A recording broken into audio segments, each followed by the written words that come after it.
menganalisa dan menginterpretasikan hasil laboratorium pemeriksaan cairan otak. Nah, di mana untuk tujuan khusus, jadi mahasiswa itu mampu menjelaskan patofisiologi cairan cerebrospinal. Kemudian kalian juga mampu menjelaskan perbedaan cairan cerebrospinal yang disebabkan oleh berbagai penyebab. Nah, sebagai pendahuluan, ya mungkin ini sudah di beberapa kuliah ya. Jadi ini untuk pendahuluan mungkin hanya sekilas ya.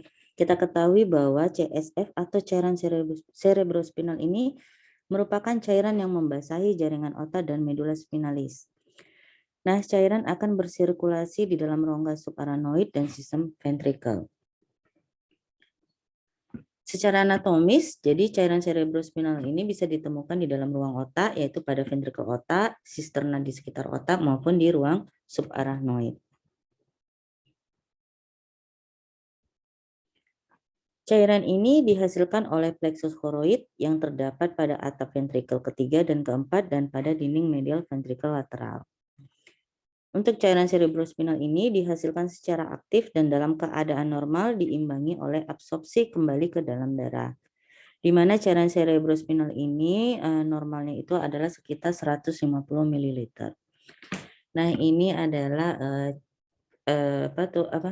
fisiologi daripada cairan cerebrospinal ya. Mungkin kalian sudah mendapat kuliahnya, jadi saya lewatin. Nah, kita ketahui ada beberapa fungsi daripada cairan otak. Ya, yang pertama adalah melindungi otak terhadap guncangan, jadi dia tidak langsung menjadi trauma ya.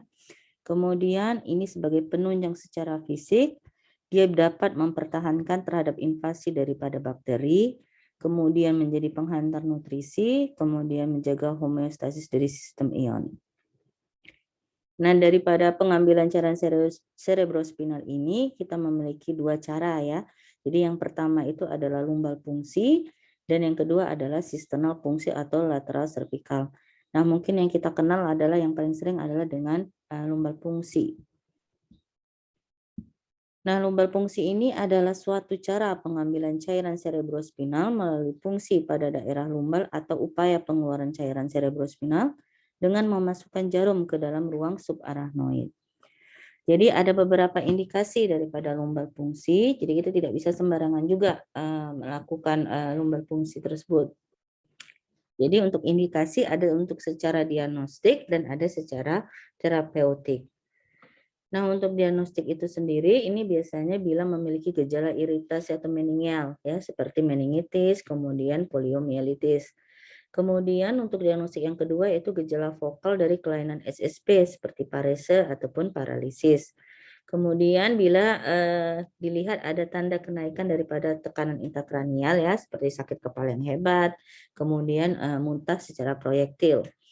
Kemudian gejala spinal ya, ada paraplegia spastik ataupun palsi pada tungkai. Nah, untuk terapeutik sendiri ini biasanya untuk pemberian antibiotik maupun untuk pemberian obat bios atau anestesia. Nah, adapun kontraindikasi daripada lumbal fungsi sendiri itu ya tumor otak ya terutama di daerah cerebellum atau ventrikel ketiga karena ditakutkan nanti dapat menjadi trauma ya. Jadi pasien itu bisa lumpuh ataupun bisa meninggal. Kemudian perdarahan intrakranial yang baru terjadi. Jadi itu kan masih proses yang fresh ya. Jadi ditakutkan perdarahannya itu masih masih banyak ya. Jadi ditakutkan untuk mengganggu proses daripada pembekuan. Jadinya pasiennya akan kehilangan banyak darah. Kemudian penyakit jantung berat. Kemudian jangan dilakukan pada waktu konvulsi atau pada saat kejang ya, sangat membahayakan. Nah, ini ada nilai-nilai normal daripada cairan cerebrospinal ya. Ini saya ambil dari rujukan dari kolegium ya, dari kolegium patologi klinik ya, di mana volume untuk normal itu adalah 90 sampai 150 ml. Dari warna ya, jadi kita bisa melihat warna otak itu sebetulnya adalah jernih. Untuk jumlah leukosit itu sekitar 4 sampai 5 sel per milimeter kubik. Sedangkan untuk kadar glukosa itu 45 sampai 85 mg/% itu hampir sama dengan pemeriksaan glukosa kalau kita dengan darah. Kadar protein bisa kita periksa juga ya, jadi bisa dari sumbernya dari ventricle atau cisternal ataupun lumbal. Kemudian daripada elektrolit juga kita bisa periksa ya, natrium, kalium, klorida, dan magnesium. Tapi ini biasanya untuk elektrolit sangat jarang dilakukan. Nah, untuk pH sendiri untuk normalnya itu adalah 7,33. Untuk pelaksanaan lumbal fungsi sendiri berbeda ya untuk lokasi dewasa dan anak-anak, di mana kalau untuk dewasa itu biasanya di lumbal 3 sampai lumbal 4. Sedangkan untuk anak itu di lumbal 4 sampai di lumbal 5. Jadi untuk pengumpulan daripada lumbal fungsi itu sendiri, ya, jadi kita sebetulnya memerlukan 3 tabung steril, yaitu sekitar 2 sampai 4 ml. Tapi untuk pelaksanaannya khususnya di Adam Malik, karena saya kerja di sana, itu hanya 2 tabung saja sih cukup. Jadi kita tergantung melihat pemeriksaan apa sih yang diperlukan dan yang wajib yang perlu kita ketahui. Jadi kalau untuk secara standarnya ya, jadi TUP 1 ini biasanya untuk pemeriksaan kimia dan serologi. Kemudian di TUP 2 ini adalah untuk pemeriksaan mikrobiologi dan TUP ketiga adalah pemeriksaan perhitungan maupun jenis daripada hematologi. Nah, biasanya pun sangat jarang ya untuk TUP kedua, jadi makanya itu saya bilang kalau di Adam Malik sih cukup di TUP 1 dan TUP 3. Jadi untuk pemeriksaan itu aja. Nah, untuk pengambilan lumbal fungsi ya caranya ya. Jadi pertama ya gunakan alas tidur yang keras. Jadi kita posisikan pasien itu seperti tidur ya. Jadi baringkan ke sisi kiri hingga kolumna vertebralis sejajar. Ya, kemudian fleksikan punggung, tarik lutut ke arah dada seperti kayak orang kedinginan ya untuk bisa melihat vertebralisnya. Nah, kalau untuk pada anak ya, karena anak ini agak ditakutkan lasa ataupun susah ya kita membilangkannya ya. Jadi pastikan dulu jalan udara tidak terganggu dan dapat bernafas dengan normal. Jadi hati-hati bila memegang yang masih bayi. Ya, jadi cek daripada petunjuknya ya, tentukan ruangan tadi ya di lumbal ketiga atau ke lumbal 4 atau di antara lumbal 4 dan lumbal 5. Ya, ini standarnya ya. Jadi siapkan lokasi di lumbal fungsi, biasakan dengan antiseptik, kemudian gosok dan bersihkan tangan ya, terus menggunakan sarung tangan steril, kemudian bersihkan kulit daerah tindakan ya dengan larutan antiseptik, kemudian kain steril dapat digunakan. Nah, untuk pada anak yang lebih besar biasanya kita berikan 1% lidokain. Ini biasanya sih yang melakukan dokter bedah saraf ya. Kami sebagai dokter di laboratorium hanya menerima sampel. Ya, jadi ini bisa kalian lihat ya, ini adalah jarum yang dipakai untuk menusuk daripada lumbalnya ya. Jadi ini yang akan keluar cairannya, kita akan menampung. Jadi ini jarumnya, ini alatnya ya. Jadi kalau kalian pernah melihat bagaimana cara pemeriksaan bone marrow function ya hampir sama ya seperti ini. Kemudian ya ini hanya tata caranya ya, jadi gunakan jarum ya, ini ada ukurannya, ada yang 22, ada yang 20 ya, jadi ini tergantung daripada ketersediaan alat juga dan pasiennya ya. Jadi masukkan jarum ke tengah daerah intervertebra dan mengarahkan jarum ke umbilikus ya. Jadi dorong jarum pelan-pelan ya. Jadi jarum akan masuk dengan mudah ya, dengan hingga mencapai ligamen di antara prosesus spina vertebralis. Kemudian tarik kawatnya dan tetesan CSF akan keluar. Itulah yang akan kita tampung. Jadi gambaran ini ya. Jadi ini alatnya. Jadi jarumnya yang di sini nanti akan kita buka. Ya, kita buka di sinilah nanti akan keluar cairannya ya dari sini. Nah, disitulah yang kita tampung. Ya, jadi ambil contoh 0,5 sampai 1 ml cairannya dan tuangkan ke wadah steril. Nah, bila selesai tarik jarum dan kawat dan tekan tempat tusukan beberapa detik sampai menit ya. Karena takut nanti masih ada perdarahan dan tutup bekas, tusukan dengan kasa steril. Nah, ini ya posisi pada anak biasanya kita membutuhkan seorang perawat ya, dia akan memegang ya seperti kayak memeluk anak ya. Jadi ini ya tetap hati-hati ya karena anak kan lebih masih lembek ya apalagi balita ya. Jadi pelan terhadap jangan sampai terganggu daripada pernafasannya. Nah, sedangkan ini posisi untuk orang dewasa ya bisa secara tiduran ataupun bisa secara duduk ya, mana enaknya sama dokternya. Nah, ini bisa kita lihat ya, jadi di antara lumbal ketiga, 4 atau lumbal keempat atau kelima ya, jadi ini akan ditusukkan jarumnya ini ya.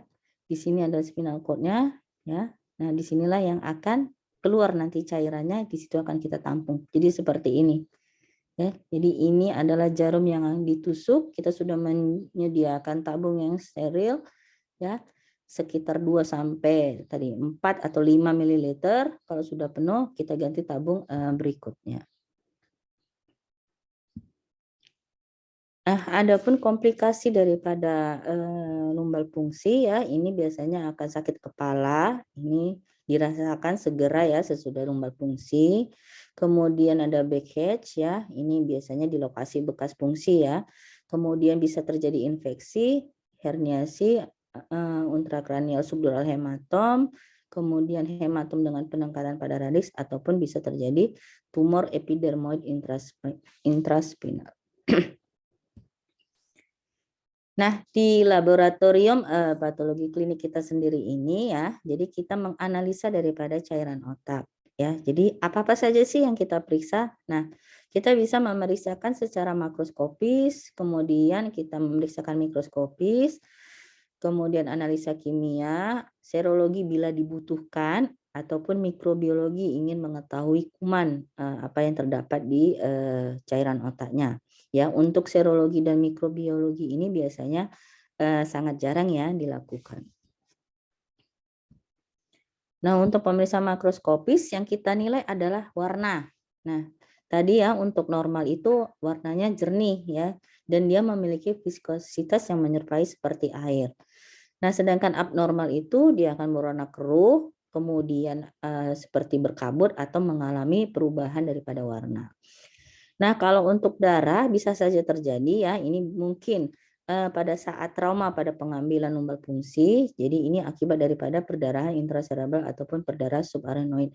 Nah, bagaimana kita mengetahui bahwa ini akibat darah trauma pada saat pengambilan atau memang warna daripada cairan otaknya merah. Nah, ini biasanya dilakukan sentrifugasi ya pada tabung 1 dan tabung 2. Bila tabung keduanya tetap berwarna merah, nah itu berarti memang cairan otaknya berwarna merah. Sedangkan kalau misalnya sel-sel eritrositnya mengendap ke bawah, nah itu berarti mungkin akibat daripada trauma pada saat pengambilan lumbal fungsi. Nah, ini bisa kalian lihat ya, jadi ini ada yang normal ya, normalnya putih jernih seperti air, kemudian yang di sebelahnya itu adalah warna yang tidak normal atau ini disebabkan oleh xanthochromic. Nah, yang di sebelahnya lagi ini ya akibat dari perdarahan trauma ya. Ya, jadi kita lihat daripada tabung 1 dan tabung kedua. Nah, jadi kalau seperti ini kan kalau sekilas kita nampak ada endapan ya. Jadi ini kemungkinan besar adalah akibat dari trauma pengambilan.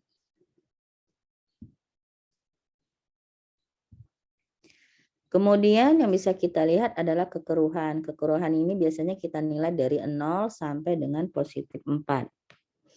Kemudian pH-nya itu dia alkalin, kemudian bekuan, ini bila bisa aja terjadi bekuan, ini bila terjadi kelebihan daripada kadar fibrinogen dalam sampel.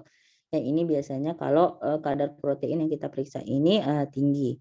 Nah, untuk berat jenis sendiri ini adalah 1,006 sampai dengan 1,008. Nah, ini tadi ya gambaran daripada warna cairan otak ya. Jadi kalau misalnya kita temui berwarna pink, ini biasanya akibat lisis daripada eritrosit.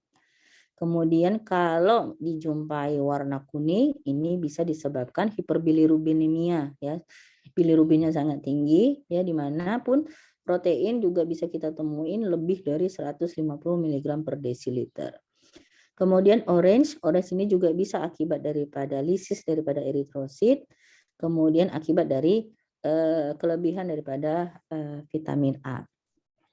Sedangkan warna yellow green atau kuning kehijauan ini bisa juga disebabkan hiperbilirubinemia, sedangkan warna coklat ini akibat daripada meningeal metastatik melanoma. Jadi masih banyak juga ya warna-warnanya, jadi tergantung dari penglihatan kita. Nah, untuk pemeriksaan mikroskopis, tadi makroskopis ya. Nah, untuk pemeriksaan mikroskopis ini biasanya kita hanya melihat daripada jumlah sel dan jumlah leukosit. Nah, untuk pemeriksaan analisa cairan otak, ini kita menggunakan kamar hitung ya, ini secara manual. Kita menggunakan kamar hitung yang namanya fluorosental ya. Ini. Kemudian ini adalah larutannya, drug solution. Jadi akan dicampur ke cairan otaknya. Nah, dari kamar hitung, kalau kalian lihat nanti di dalam mikroskop, ini gambarannya berupa kamar hitung di dalam mikroskop. Jadi kalau dilihat, ini ada 16 kotak. 16 kotak inilah yang akan kita hitung berapa jumlah daripada sel maupun berapa jumlah daripada leukositnya. Jadi kalau kalian masih ingat pemeriksaan waktu praktikum Blockhies ya hampir sama, tapi kan kalau kamar hitung Blockhies itu namanya improved Neubauer ya kalau masih ingat. Sedangkan untuk cairan otak tadi adalah fluorosental. Nah, cara perhitungannya hampir sama kayak darah ya. Jadi kan di sini kan tadi seperti saya bilang ada 16 kotak. Jadi yang dihitung adalah yang masih di dalam kotak. Jadi kalau misalnya ini kalau ada 3 garis, kalau yang paling bawahnya itu masih terdapat sel, itu masih dihitung ya. Jadi seperti ini. Ya, mungkin kalau kalian masih ingat, syukur, kalau enggak mungkin ya diulang lagi lah untuk pemeriksaannya.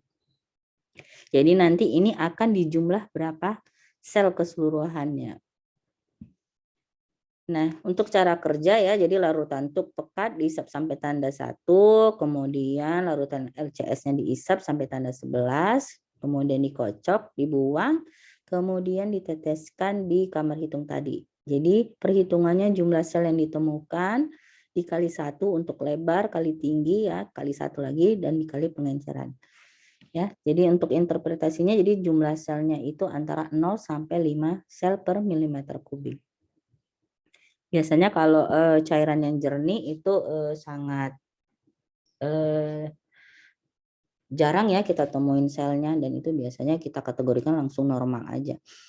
Nah, untuk hitung daripada jenis sel ya, jadi ini beda ya, tadi jumlah sel sedangkan ini adalah jenis sel. Jadi kalau misalnya kita jumpai sel itu antara 10 sampai 100 per milimeter kubik dengan didominasi limfosit, ini biasanya akibat meningitis tuberkulosa ataupun neurosipilis ataupun poliomielitis anterior maupun sklerosis multiple. Kalau kita jumpai lebih kurang 1000 per milimeter kubik dengan didominasi juga limfosit, ini biasanya akibat meningitis tuberkulosa yang lanjut. Kemudian bisa akut meningitis sipilis. Kalau lebih dari 1000 per milimeter kubik dengan didominasi segmen neutrofil, ini biasanya akibat meningitis pyogenik ataupun abses otak. Sedangkan eosinofil yang kita jumpai lebih banyak, ini akibat daripada infeksi parasit ataupun fungat. Jadi bisa kalian lihat ya, ini gambaran daripada jenis selnya di dalam cairan memang tidak seindah kalau kita melakukan dengan darah ya. Kalau darah kan cukup kenal kita yang mana jenis-jenis daripada leukosit. Nah, kalau untuk cairan sendiri ini biasanya kita langsung menggunakan dengan yang namanya PMN dan MN ya. PMN itu adalah polimorfonuklear, sedangkan MN adalah mononuklear. Jadi kalian bisa nanti cari ya PMN jenis-jenis leukosit yang mana aja kalau masih hafal ya. Nah, ini kebetulan sangat bagus untuk pewarnaannya, jadi kita masih bisa melihat jenis daripada leukositnya ya. Jadi seperti ini adalah gambaran limfosit, Sedangkan ini adalah gambaran monosit.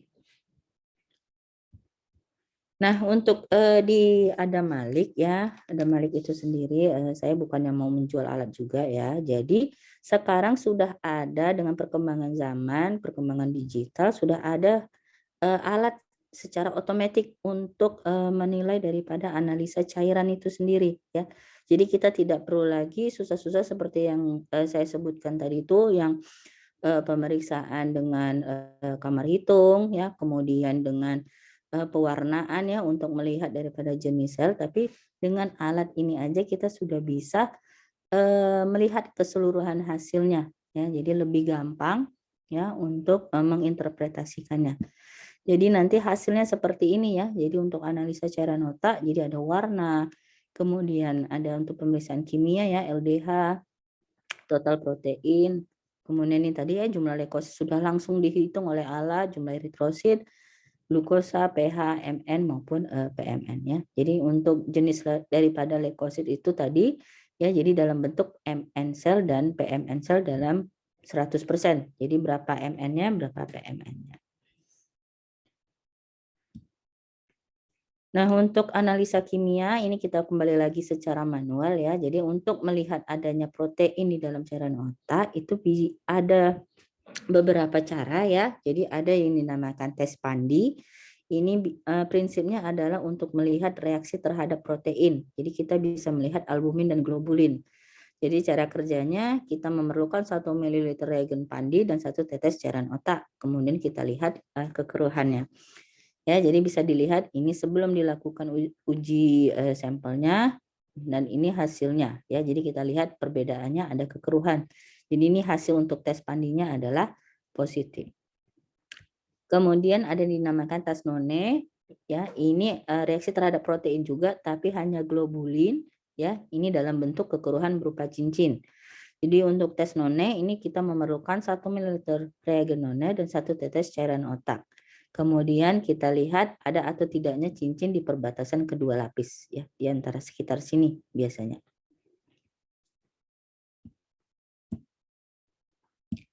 Nah, untuk protein kuantitatif kita bisa menggunakan dengan alat yang namanya spektrofotometer ya. Ini sebagian besar atau 80% protein di dalam CSF merupakan hasil daripada transfer protein plasma. Nah, untuk protein normal 30 sampai 45 mg per 100 ml. Nah, untuk pemeriksaan glukosa ini biasanya akan sama ya dengan pemeriksaan glukosa di dalam plasma. Jadi kalau misalnya ada kerusakan di blood-brain barrier, ini glukosa akan mudah masuk ke dalam cairan otak. Ya, untuk dewasa itu adalah sekitar 40 sampai 70 mg per desiliter, sedangkan untuk anak-anak adalah 60 sampai 80 mg per desiliter. Ya, untuk mikrobiologi ini biasanya untuk membantu mendiagnosis atau terapi meningitis ya, karena meningitis paling banyak ya kita temui di Indonesia. Ya, jadi untuk pewarnaan, untuk melihat jenis daripada bakteri, kita bisa menggunakan pewarnaan gram atau Zell-Nielsen ya untuk melihat kumannya yang terdapat di cairan cerebrospinal. Kemudian bisa kita kultur untuk lebih spesifiknya ya, spesifik daripada kumannya. Kemudian ini tadi tes serologi ini sangat jarang ya, karena ini bisa menentukan kelainan daripada neurosifilis ya. Jadi bisa untuk VDRL, FTA ataupun FTA-ABS. Nah, ini sebagai contoh ya untuk penyakit ya. Jadi infeksi susunan saraf pusat ya. Kita tahu invasi dan multiplikasi mikroorganisme di dalam susunan saraf pusat ya, di mana SSP ini dapat melibatkan meningen atau meningitis atau substansi otak atau ensefalitis ataupun bisa keduanya atau meningoensefalitis. Jadi infeksi dari sistem saraf diklasifikasikan menurut jaringan yang terinfeksi ya. Ini menjadi infeksi meningeal, kemudian menjadi infeksi pada parenkim otak atau dan spinal. Jadi ini sebagai contoh kasus ya meningitis ya. Ini kita tahu meningitis ini adalah suatu terminologi yang menggambarkan adanya inflamasi pada membran meningin dan atau cairan cerebrospinal yang membungkus dan melindungi otak dan korda spinal. Jadi meningitis ini bisa disebabkan oleh virus, bakteri, jamur maupun parasit. Nah, ini kalau dilihat dari gambaran ya, jadi ini untuk normal meningen ya, disinilah cairan spinal fluidnya, sedangkan kalau misalnya terjadi infeksi meningen, dia akan seperti kayak membengkak jadinya ya, pembengkakan daripada jaringan ya. Ya, jadi ini untuk meningitis bakterialis ya. Jadi ini biasanya ada sindroma atau bisa kita ketahui kalau meningen ini gejalanya ya yang ada trias ya. Jadi ada demam, kemudian kaku kuduk dan adanya penurunan kesadaran. Kemudian ini hanya beberapa data ya, mungkin ini sudah diajarkan juga. Nah, paling yang jadi perhatian ya, jadi 3 patogen utama yang menyebabkan meningitis bakterialis itu adalah Streptococcus pneumoniae, kemudian Haemophilus influenza tipe B, dan Neisseria meningitis. Ini saya ambil dari jurnal Hori ya, bahwa 3 bakteri inilah yang paling banyak ditemukan pada meningitis. Karena meningitis ini merupakan salah satu dari 10 penyakit infeksi yang menyebabkan kematian dunia ya, sekitar 30 sampai 50% yang akan mengalami sequel daripada neurologisnya. Jadi sangat berbahaya. Jadi penyebaran infeksinya ini bisa penyebaran langsung, kemudian secara hematogen maupun secara infeksi iatrogenik. Kemudian ini ada meningitis virus ya. Ini biasanya disebut dengan meningitis aseptik. Penyebab terjadinya ini biasanya golongan enterovirus dan arbovirus. Nah, pada meningitis virus pada anak ini biasanya akibat daripada sanitasi orang tua yang buruk. Makanya itu kita harus selalu menjaga kebersihan. Nah, penyebarannya melalui individu ke individu, melalui kontaminasi feses maupun daripada sekret pernapasan. Nah, kalau di analisa cairan ini akan didapatkan peningkatan sel mononuklear dengan kadar glukosa kurang dari 75 mg per desiliter, tapi proteinnya masih dalam batas normal.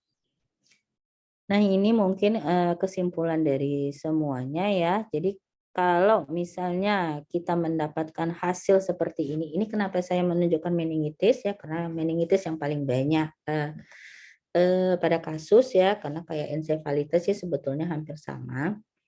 Ya, jadi ini bisa kalian lihat untuk normalnya ya yang putih. Jadi kalau misalnya ditemukan paling kita yang lihat adalah dari leukosit sama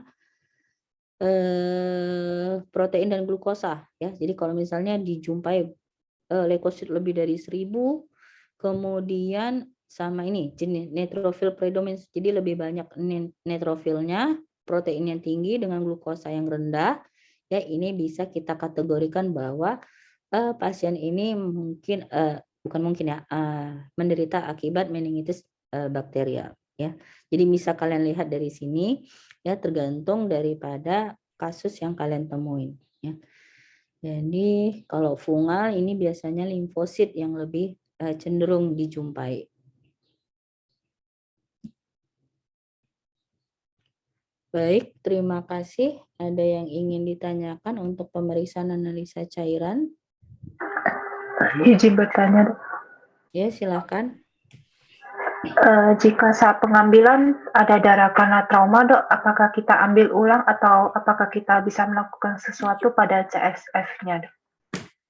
Kalau dilakukan trauma itu makanya kita membutuhkan sebenarnya sih kalau mau amannya 4 tabung.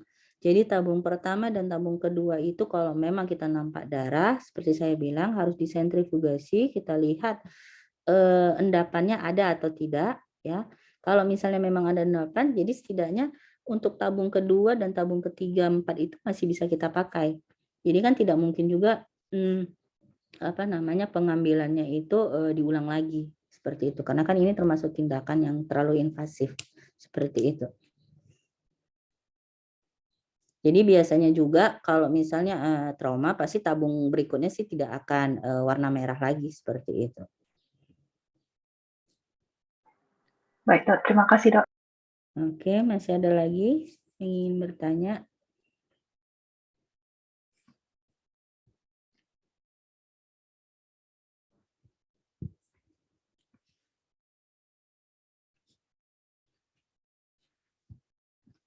Ada yang ingin bertanya lagi?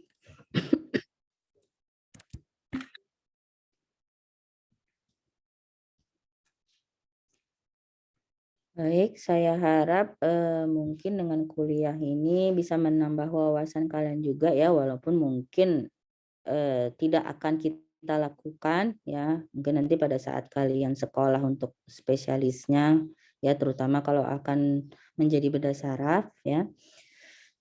Mudah-mudahan bila kalian mendapat kasus seperti ini dan dimintai tolong untuk bagaimana menginterpretasikannya, ya kalian sudah bisa membacanya ya.